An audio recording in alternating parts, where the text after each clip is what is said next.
The Wavelengths present a conversation with everyday people doing extraordinary things, making the world a better place.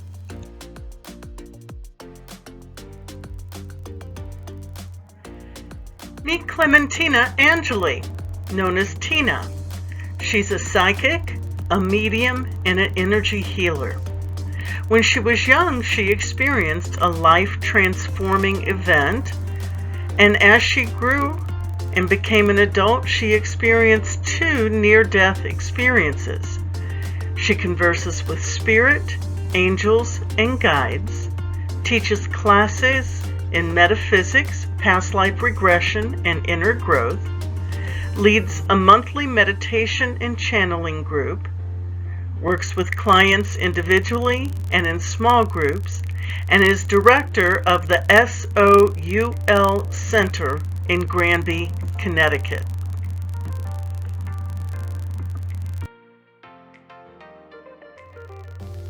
We hope you enjoy our conversation with Tina. Hi, I'm Sarah. Hi, I'm Jante. Hello, I'm Sandy. And we are the Wavelengths. Well, hello, friends. We are very excited. I am especially excited to be sharing this conversation with Tina Angeli, who has had an incredible life, from a life transforming experience at a very young age through 2 near death experiences, poverty, culture shock, you name it, she's probably had it all or close to it all, and has come through it. She is a psychic, she is a medium, she is an educator, she teaches, and she's written a book, she has a center. So we're going to learn about all this and more with Tina. Tina, thank you so much for joining us. Oh, thank you very much for inviting me. We're very excited, as I said, to have you. So the first thing I'd like you to share with our listeners is, what is it are you doing right now in your life? Well, right, I used to run a meditation channel support group out of my home for 17 years. Wow. And then after COVID, it's kind of on a hold now. I've been encouraged to do it online, but I'm also busy with other things, so I'm just kind of waiting it out. And I do my sessions either Zoom or Google Meet or whatever the clients choose. I mean, and it's so clear. Even I've done some one especially that stands out in Europe, in Belgium, which was absolutely wonderful. And also we take care, my husband and I take care of the Labyrinth on the property, which is the largest private labyrinth in Connecticut. How big is it? It's 84. It's round. Wow. 84. How many circuits? 11. 84 foot, 11 circuit. But labyrinth. Not only are they 11 circles, but they're also, the circles are extra wide. They're about 30 inches wide. Oh. So if people wanted to walk together, holding hand, or if, let's say that one person is coming and the other one is going, they don't have to step out of it to make room. Well, that's I love labyrinths. That's really covers cool. It covers 1/4 of an acre of my property. Wow. Now, is that part of your center? Yes. So it's the Soul Center Labyrinth. That's what I call it. And as far as the center goes, when I took early retirement from the state of Connecticut, and I knew that it was time for me to finally do my real work. That's what I call my real work. And so I decided to start this. It was in my living room. Which is kind of funny, because I say, okay, I talk to dead people in my living room. Oh, that's kind of a little funny, but it's been quite an incredible journey. The thing that what I did was I said, okay, so I need to honor this group, this monthly meeting. with a title, a name. So I asked Spirit, I said, well, what do I call it? And I heard it very clearly: Soul Center, Source of Unconditional Love. Oh, I love that. I was wondering what the S.O.U.L stood for. Yeah. Yeah. So, And I, of course, I just kind of trusted, and I started, it was just word of mouth when I first started. People came. It was about first time, it was about 12 people there, and they all came in with a bunch of, guides, angels, of the right. departed loved ones, and everybody was talking at the same time. So I said, oh my God, I don't understand. So I said, okay, stop, one at a time, take a number if you must. So I could feel them and see them all lined up, one after the other, waiting for their turn. Oh, that's so cute. Yeah. And So, it's interesting because even with dead people, we have to make our rules. We are the instruments.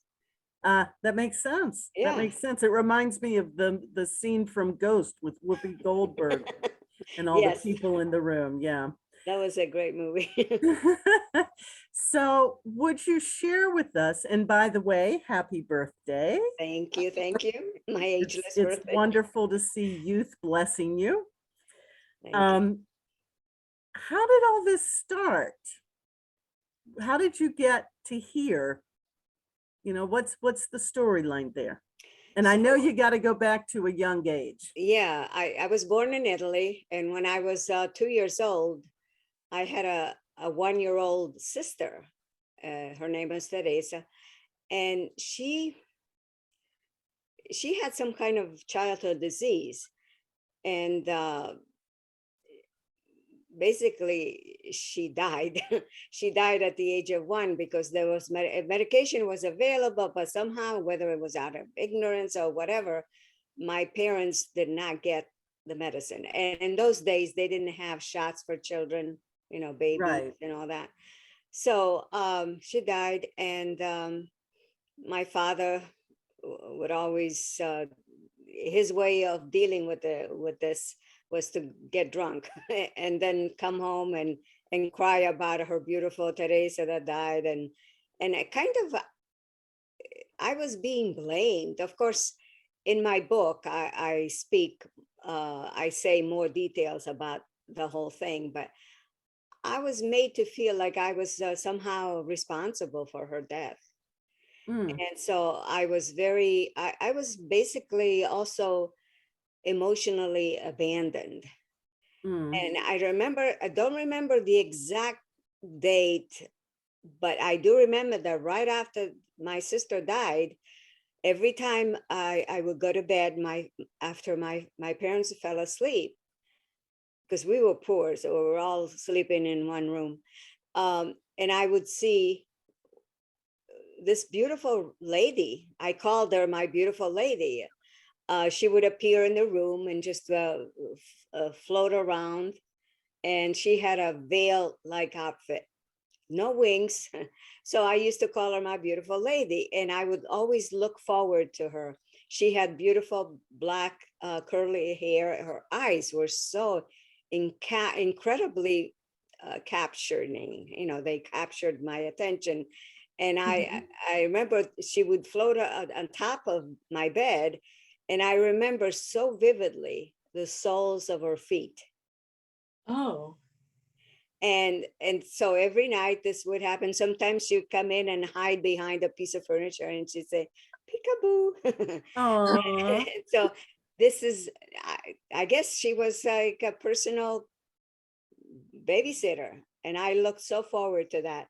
Interestingly enough, I never told anybody about that. If it wasn't like I was trying to keep it a secret, it just didn't seem necessary for me to share right. that. Right. And so when I became the age of like between 7 and 8, I started to think that somehow I started to think that this was not normal. Seeing floating people around was not normal. And I didn't want to be, I did not want to be not normal. Right. Being abandoned and being not normal wasn't something I wanted at the time. And it wasn't until just a few years ago that I learned that between the age of 7 and 8 is when the ego sets into the physical body. Right. And that's why I started questioning things, which is interesting because I didn't know it then. And so I said, okay, I don't want to deal with this anymore. It was instant. No more. No longer did I get any visits Hmm.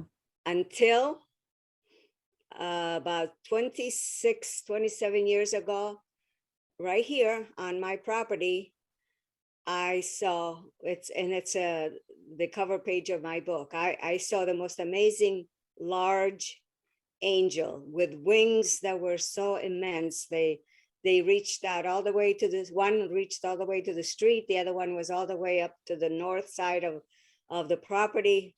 My garage is 24 by 40, and it's a double-decker gambrel roof. This angel was 3 times or more larger than that building. Would you show us the picture? I know it's on your Yeah. book. Because she's so beautiful. Oh, yeah. Yeah, Oh, yeah. the artist, Matt Ryan, did such a wonderful job in working with me and creating that sketch. It did a good job. And so I kind of continued in my life, and once in a while I would think about her, but then I would say I'm too busy.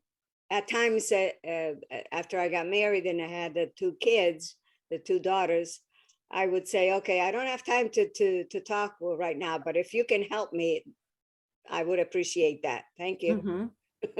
So I knew that there was always someone around me through Right. the years until she came through on the over the garage, which was very pivotal time in my life, because up until then, all these impressions and feelings and thoughts that would come into my mind, I didn't know what to make of them. Right. And so when I saw the angel, she said, first of all, I was driving home from school and I said, I know I have angels, but I bet my angels, because I had been watching this show on TV that said that depending on the amount of work that we have assigned here on the earth, that's how big our angels are. So here I am Wow. saying, feeling sorry for myself because all the stress and driving home. And I was saying, yeah, I guess I do have angels, but because I never, up until then, I never thought of what I was seeing as a child was an angel. I Right. didn't see any wings, it was just a veil outfit that was flowing. And so when I saw her, I was scrambling to find my keys in the purse. And all of a sudden I heard this voice that seemed to come out of everywhere. And so I didn't know where it was coming from, really. And I looked around, and there she was over the garage, the picture that I just showed you. And she said, is this big enough for you? Okay. And so all I could say was, oh my God, oh my God, oh my God. That's all I kept saying. And then she told me that her name was Naomi, that she was the same one that used to come and visit me when I was a child in Italy. Wow. And she wanted to let me know that I chose to do this work, channeling and get, energy work and all that. That was part of the contract that I wrote before I came on the earth. But remember, this is, the information doesn't come from you, it comes through you, dear. All you have to do is just allow, trust, and we will do the rest. That's what really sank in finally then. Right. So prior to that, were you doing the work? No, I was kind of, every time something would pop into my mind, that I was questioning it quite a bit. Where's it coming from? Or what is it? is my mind playing tricks on me, or what's going on, that kind of stuff. So then after that experience and seeing and hearing her voice, that was that a pivotal, was that the point that you stopped questioning it and began? Oh, that was extremely pivotal. I definitely stopped questioning it and trusting, and definitely not questioning it anymore. And because I understood, I finally got it, that it was part of my work, that's what I chose to do. Just like other people choose to be nurses or doctors or whatever. Right. That was my contract. I got it. And so that was very, very pivotal. I'm very grateful. And the thing is that many times the clients, they come in thinking that and they've told me this, they can come in with expecting certain things. They want the information that they want. And by the time they I finished with the session with them, they say, Tina, it's strange, but I didn't get what I wanted, but it feels like I received what I needed. Right. Okay. Right. So that was that happens quite often as well. often. So Yeah. I can't make it out. Sometimes when I get spontaneous messages, I can't keep them either, because then it's like a broken record in my mind. So I have to give it to people that they're supposed to be receiving it. Right. I'm glad that it doesn't happen too often, because usually my messages are by appointment, and then I tune in and I do my little ritual, which is very short. I keep no secrets from anybody. And my ritual is always about, I say it out loud to begin, and it's always for the purpose of the highest good. I now allow myself to be used as an instrument to be of service to this, thy son, thy daughter, who depends on who I'm working with. Right. Yeah. That's beautiful. So what did you do next after you saw your angel over your garage and property? Well, it's kind of funny, because then I started to do, somehow I learned that you can also receive information by doing, by writing, keeping a journal. With your guides and angels. So I started to do that. And then I started to feel like, oh my God, I wasted so much time. So I would ask them and say things, okay, what is that I'm supposed to be doing next to be able to continue with my journey? And then here I am listening very carefully. And one time they said, dear, just get yourself a step stool. And I said, "Oh, excuse me, what? Why?" It says, well, because you're going to be doing a lot more of this, working, channeling in front of audiences, and the podium is too tall for you.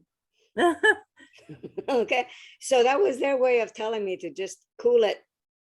Right. Don't worry about speeding up things. Everything happens at its own time and all that. So Well, that's lovely. they keep me straight.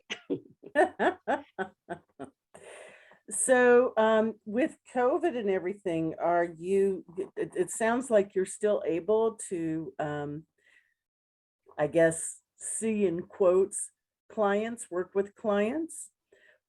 Is that true?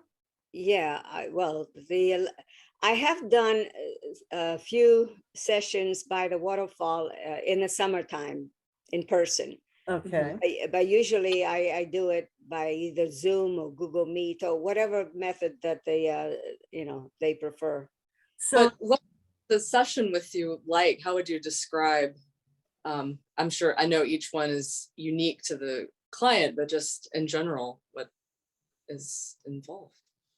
Oh, what the angel look like? Is that what? I'm sorry, I didn't. what is involved with a session? What is a typical Okay. session So like? the details. Okay, first of all, I do things different than most people. I can't put a time limit, because spirits lets me know when it's over, and we kind Right. of all even the client and myself know when there's no more information to be given. So when the fees, it's not by hour, it's by session.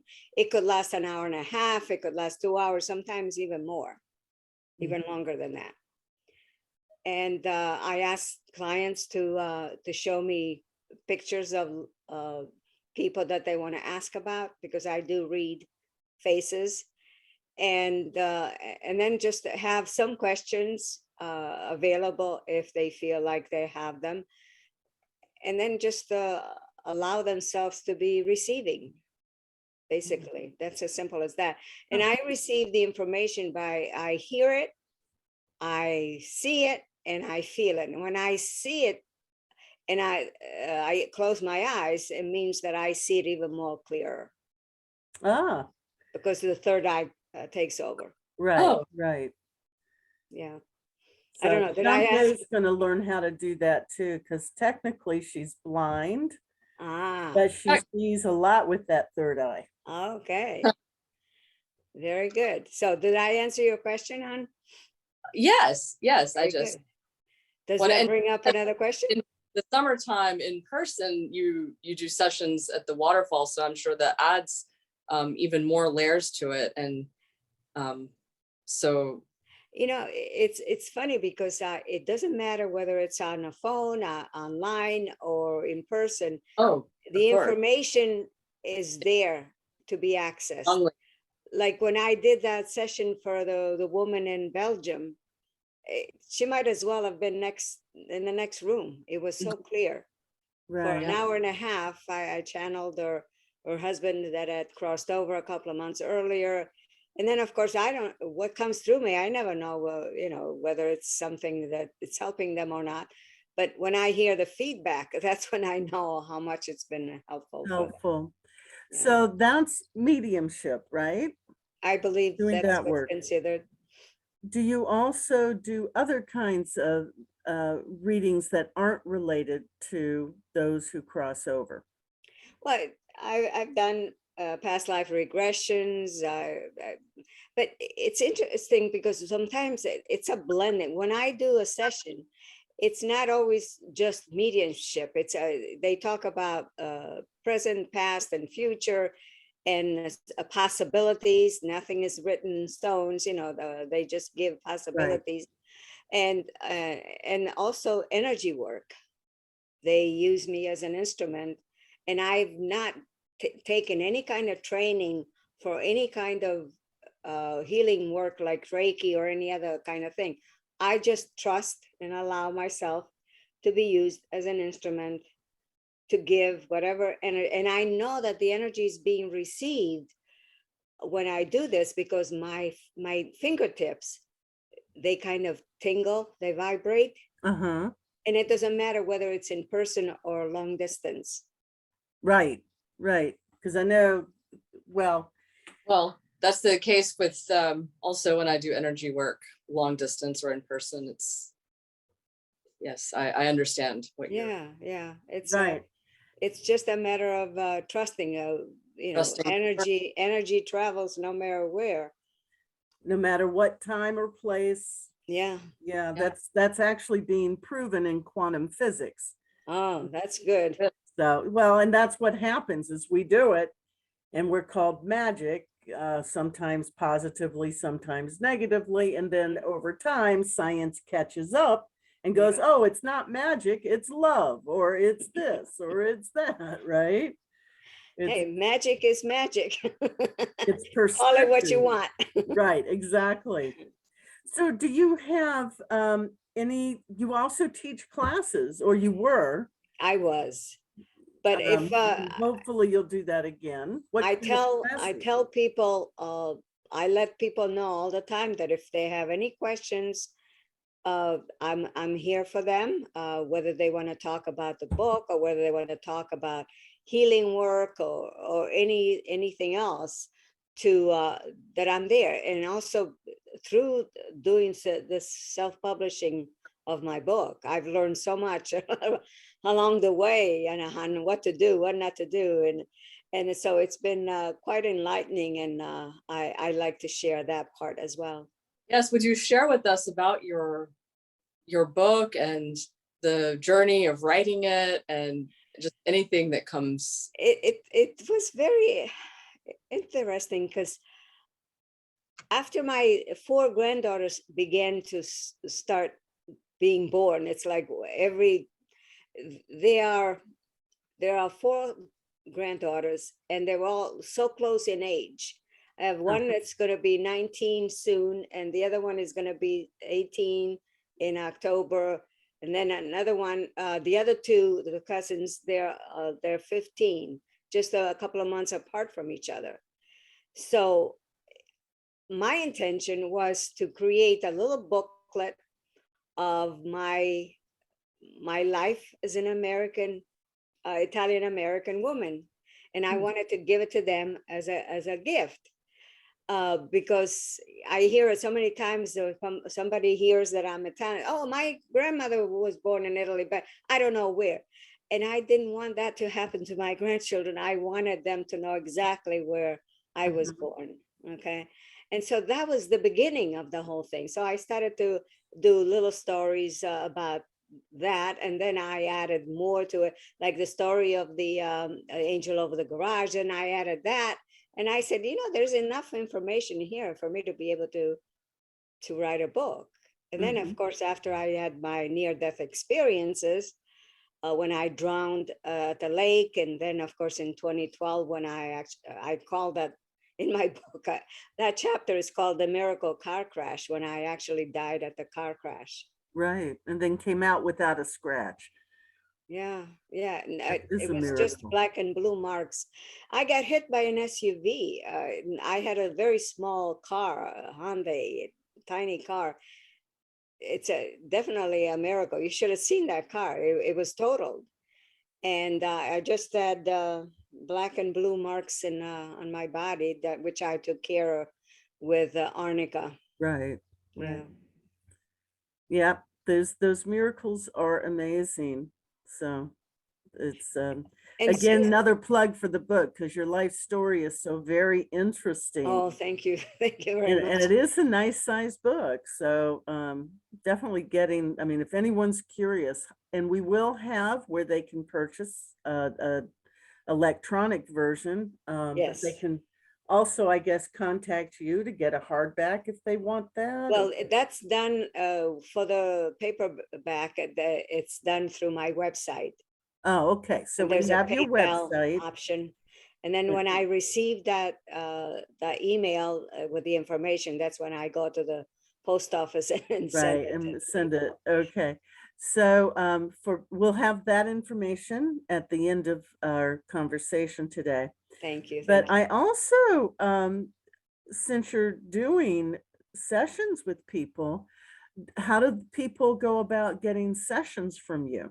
Do they also contact you on your website? Yes, through the website, they look at they go to the pull down of the sessions, and then they go to PayPal and pay that. And when I receive the information that it's been paid for, and then I receive the name and contact information of the person that I'm supposed to get in touch with to set up a time. So is there any particular type client that you prefer, or just anybody who wants to? Yeah, it's anybody. My suggestion for people that are interested is to just be open to receive and not really have expectations. There are opportunities for asking questions, and I received, after all the podcasts that I was interviewed on, a lot of people contact me now from all over. Right. And this woman contacted me on Facebook Messenger and said to me, "Can you guarantee me that if I have a session with you, my loved ones that have crossed over will talk with me?" And I said, anybody that guarantees that, they're lying. Right. All I can tell you is that whoever is meant to come through will. And I've done this for over 40 years. Nobody has asked for their money back. There you go. I think that's statement enough right there. Indeed. So do you have a mission statement and or a vision statement for the work that you're doing? Your purpose, if you will, Tina. Yeah. My purpose is to be able to help people help themselves. That's beautiful. Okay. I feel that no one is, the victimhood does not exist unless Mhm. it's chosen for whatever period of time to do the drama that we created in our contract. Mhm. But, and Spirit also asks within the sessions, I've noticed that instead of giving specific answers to the receiver, to the client, they will ask, let's say that they're doing something that it's not for their highest good. Right. Spirit will say, through me, of course, they'll say, how do you think doing that is helping you? Oh, Sort of like Socratic questioning in a way. Yeah, because, when you give someone an opportunity to answer their own questions, it's empowering. exactly. Right. Yeah, yeah. So it helps them look at themselves more honestly, maybe. And it's one time, even though I was born in Italy, I'm not a very religious person. I'm spiritual. And I remember one time I heard very clearly, I don't know what was going on, but I heard, ask and you shall receive, knock and the door will open. Dear, all those cutesy things from the Bible, there's truth to them. Yeah. Meaning that you do have to ask in order to receive, because my understanding is that there is a spiritual law that they're not supposed to interfere. We are supposed to ask for help. That makes sense. That makes sense. Yeah. So I'd also like to touch on the work you're doing with IANS, the International Association of Near-Death Studies. Yes. Because you've been involved with that, and it's, as you have said, it's a labor of love. It certainly is, because although I have to say, since we've been online now, we do a Google Meet once a month. It's much easier for me to find speakers. That's how I found you, right? and that way, when we were in person at the UConn Health Center in Farmington, Connecticut, that's where IANS was born, by the way. Oh. And so that group is still going strong, but now it's online until UConn Health Center tells us that it's okay to use their room, their training room. Right. Yeah. And there's no money exchanged. And I am one of the co-facilitators of the group. I book the speakers, but I always am very open and aware of what the need might be for the group. We have a few hundred people that even though they can't be present at the meeting, they know that they have an opportunity to see the video on our website. Right. Okay, so that's good. And we also have lots of people that they call themselves NDE wannabe. They're just curious about what happens when people die and come back.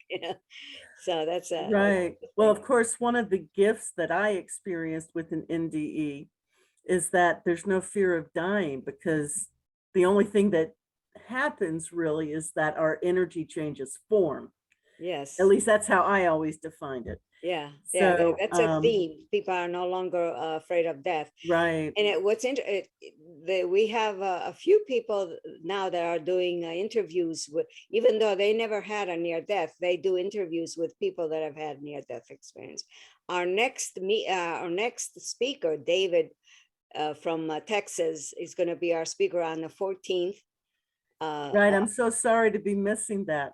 Well, you can watch the I'm going to video be afterwards. flying. Yeah. And so I'll watch it later. he said that he has interviewed over 1,000 people that have had near-death experience. And he Wow. said he was so grateful that he was drawn to that because his energy has changed.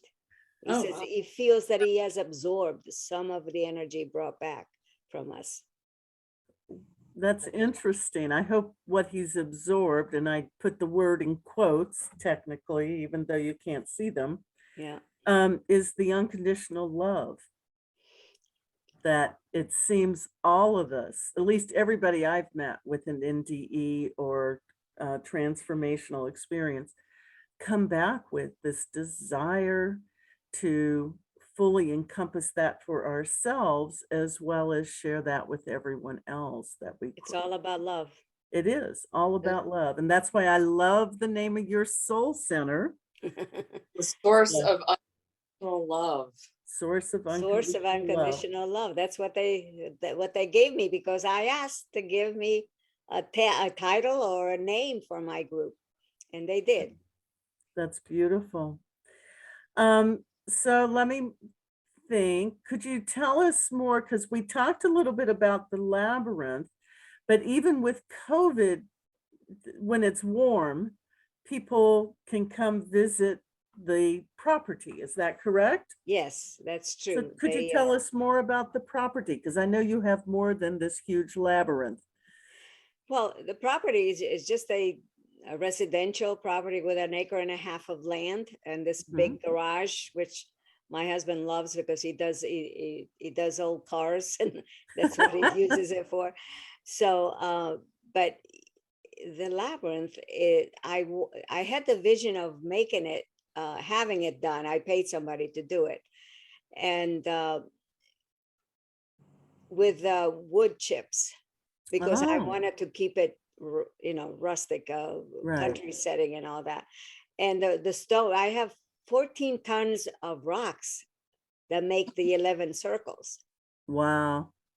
And of course, a That's picture a of lot that of rock. is on my, and people, a picture of my labyrinth is on my website also. So people can see it. Yes. And the rocks keep multiplying because sometimes people get drawn to bringing their own rocks to kind of partake into the energy.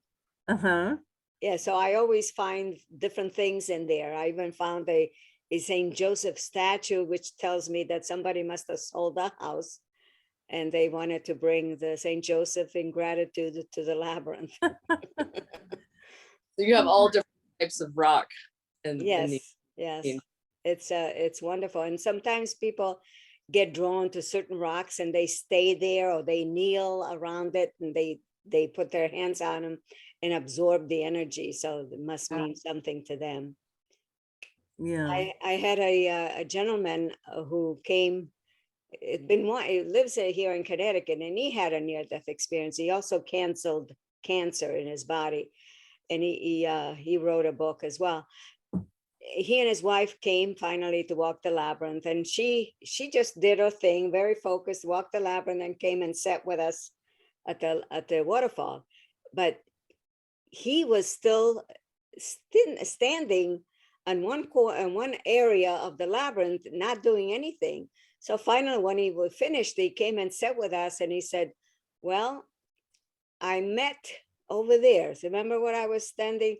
So I met this American Indian elder that told me that he was very pleased with the way the land was being used now. Oh, nice. Wasn't that nice to hear? Yeah. Wonderful. And we've done drumming circles by the fire pit and people dancing all over.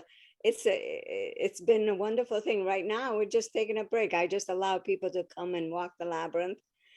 And and stay for as long as they wish. And then there's the waterfall. Yeah, sit by the waterfall, the frog, and when the sun goes down, the frogs gift us with songs. They sing. Oh, lovely. Yeah. So, yeah. Beautiful. Anyway, okay, so we've talked about your property. We've touched on how you got from childhood to where you are now. And if people want more details, and there are so many details, they need to buy your book, which Yeah. again, I highly recommend. Shantae, you read it as well, right? I read excerpts from it, and I look forward to reading more and just really feeling your experiences through your writing. Oh, thank you. Thank you So for of that. course, she got the digital format, but it needs to be translated to Braille. So it takes a Okay. little bit Yeah. longer. A little bit Oh, and long. that is possible to do? I don't Yeah, know. Yeah, it is that's wonderful. Yeah. Can it awesome. also be translated in different languages? Do you know? Well, it can be, if there's a translation already in a different language and I'm reading it in Braille, then Ah, I don't know if it, Shantae's a linguist. so She knows several languages, including Braille. yes. okay.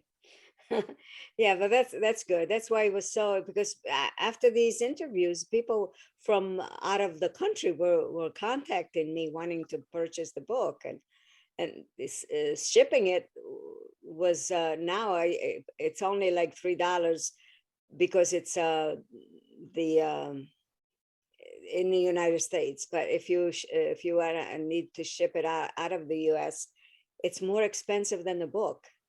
So Yeah. Right. So that's digital why format's best. Michael and I decided to create the draft to digital. Right. Right. Very And nice Totally. company. there could be an audio version at some point as well. Yeah, I've been Maybe. thinking about that. I would have to learn how to do that myself because I'm sure it I needs to feel be like in my voice. from what I've read, if you do it yourself, it'll be even more powerful and authentic than having. Yeah, that's what I hear. It's just that it hasn't been done yet. So Yeah. much to do. Yeah, I think all you basically do is record you reading it. And then you make a file. I believe it's called an MP3 for audio. I'm not sure about that though. Right? And then people there can is- purchase it. I believe there is an app where, let's say that if you mess up, you can go back and delete. And then I did look a little bit about that. I said, oh my God, that's too much for me to take in. I let it go. Well, I look forward to when that's available, because your voice carries so much of the Oh, angelic energy. thank you for saying that, because it was interesting. One of my excuses for not wanting to speak out before was, oh my God, people will not understand me because I speak with this heavy accent. Oh, you Just speak. excuses. I know they were excuses. It's like your voice is like a waterfall with its clarity. It's beautiful. Oh, that is so sweet. Thank you. So sweet. Anyway, yeah, I mean, Shantae interprets tonality. I don't totally understand it, of course, but she can tell a lot about a person from their voice. It's true. Yeah, when I do meditations, for example, yeah, that the energy comes through. People really, really love that. Right. Yeah. Yeah. So is there anything else that you would like to share with our listeners, or Shantae, any questions that you might have for Tina? Well, I feel I'm just really sitting with everything and absorbing all that you've shared. And is there anything more about your experiences that you feel called to share with our listeners? Well, my third near-death experience was quite interesting. That was in 2012 when I died at the car crash. I actually felt my soul. It was like a suction. My soul came out of my body, and I found myself.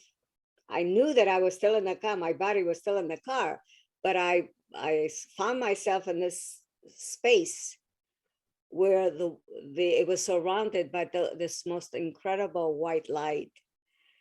And in this space, I was looking at this very ornate table, a carved table, and beyond, on the other side of this table were 9 entities wearing brown capes. Hmm. And I knew that those capes they were wearing were for, I knew instinctively that they were for my benefit, so I would be able to know that there were 9 of them Hmm. instead of seeing one big blob of white light. Right. Now the face was showing, but it was all white light. No, there were no Mhm. features or anything. And I didn't know who they were. And I said, no, I'm not ready to go yet. I have so much to do still here on the earth. And then I heard and felt, okay. And again, suctioned into my body. And I remember seeing outside of my car, there were people that I could also see from above. Just some of them were just curious, and some of them were really wondering where I was still alive or dead, and they wanted to help. So I could, read their mind. And my car was, after the spinning, had stopped by the side of the road. And that's when people wanted to let me out of there, because they said, oh, the car, because it got hit, it could explode. I had a full Right. tank of gas, And so I was able to, they didn't want to touch me. They felt that I needed to do it by myself. So slowly, I couldn't get out of the driver's side because it was all squished in. So I went to the other side, and I was very shaky. So they held by my elbow and allowed me to sit in their car until, because they said they called 911, and the police and ambulance were on their way.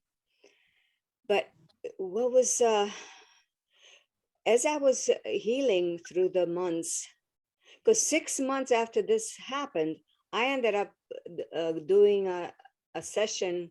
I went to Virginia Beach to Mhm. speak there, to present there. And again, that was before my book was,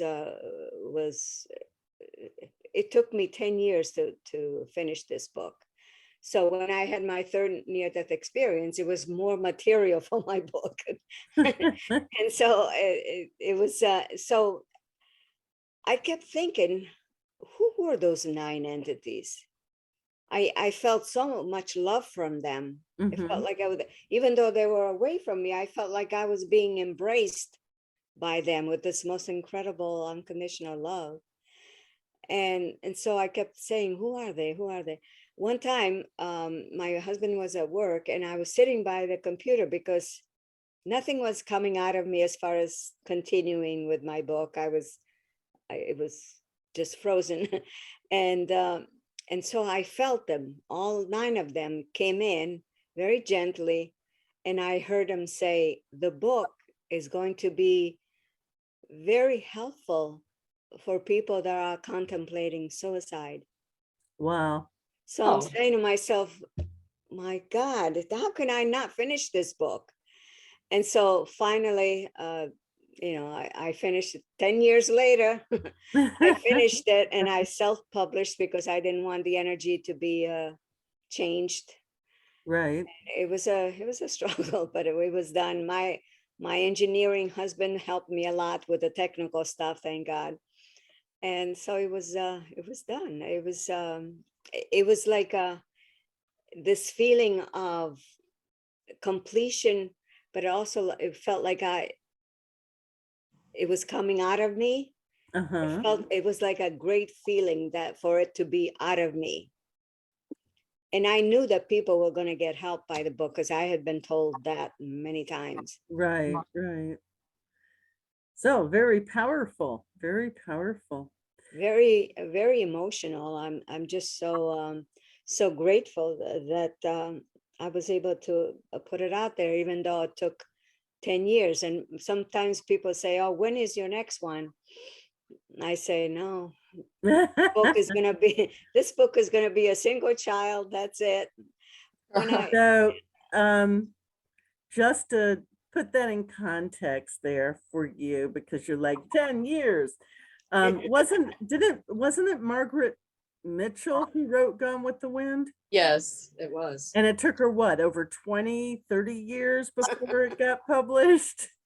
well, it takes as long as it takes. But Right. the 9 entities, just about a couple of months before I actually published the book, they came in again and they told me who they were.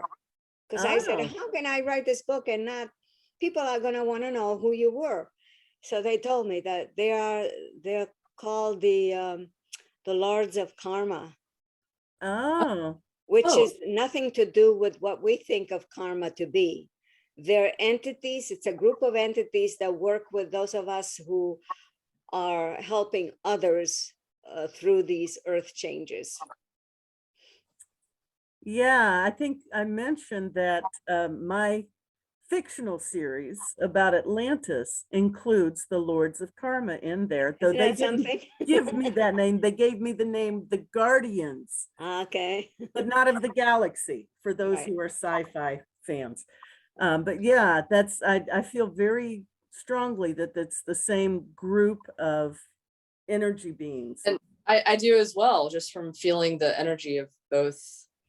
It feels very similar. Yeah, Shantae's read my first book, so Oh, nice. I'm not self-publishing though. We've made it very clear it's got to go through an agent. But anyway, that'll happen Okay. in its own timing.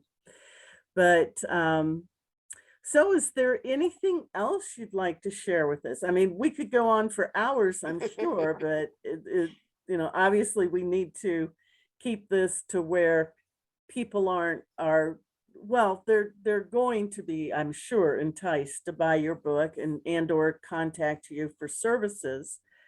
And again, that information on you, I cannot speak it out other than I know digital, wait, something to digital, Oh, draft. draft to digital Yeah. is, but all that's printed. And I also speak it for those who are not able to see it visually Yeah. at the end of this podcast. But is there anything else that you're feeling drawn to share with us, with the Well, listeners at this time?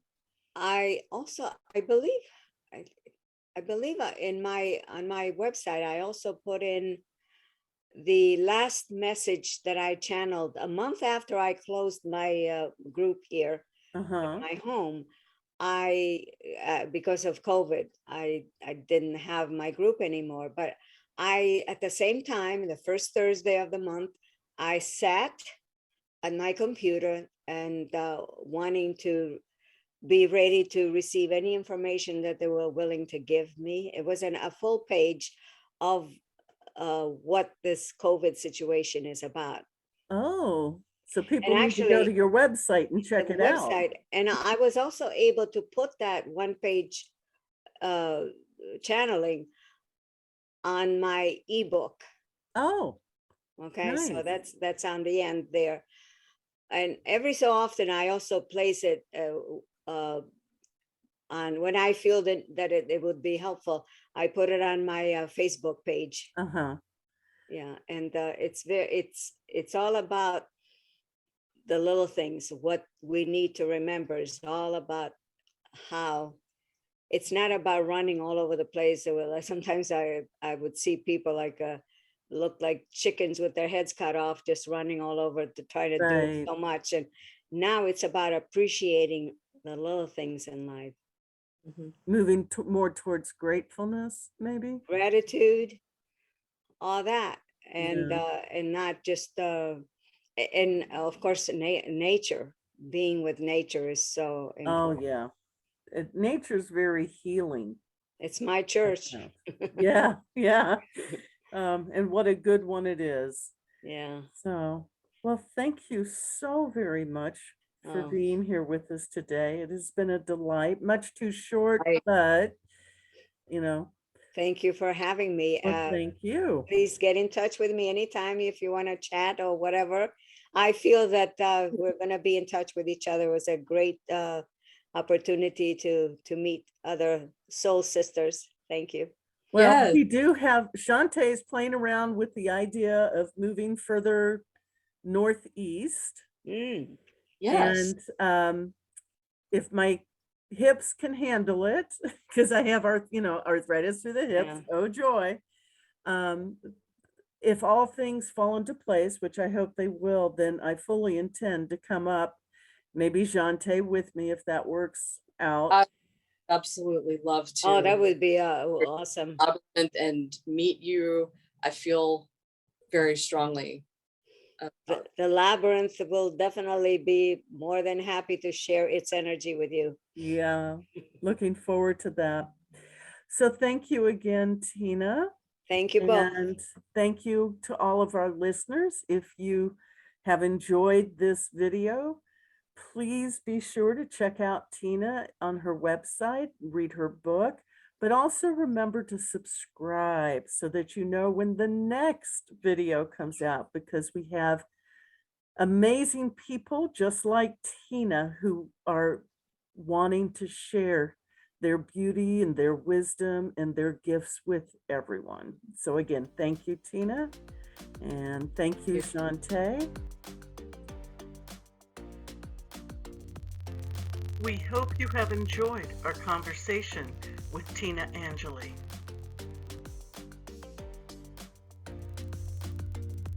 Tina can be reached at the website https://weareangels.yolasite.com. That's Yolasite, YOLASITE.com. On Facebook, under Tina Angeli .56, so that would be https://www.facebook.com/Tina.Angeli.56. And you can purchase her book, We Are Angels, at www.draft2digital.com. That's www.draft2digital.com. Draft2digital.com. Please take a moment to visualize our planet Earth bathed in white light. Everything within, on, and surrounding the planet filled with this white light, and all energies in whatever form moving into and staying balanced for the highest good of all concerned.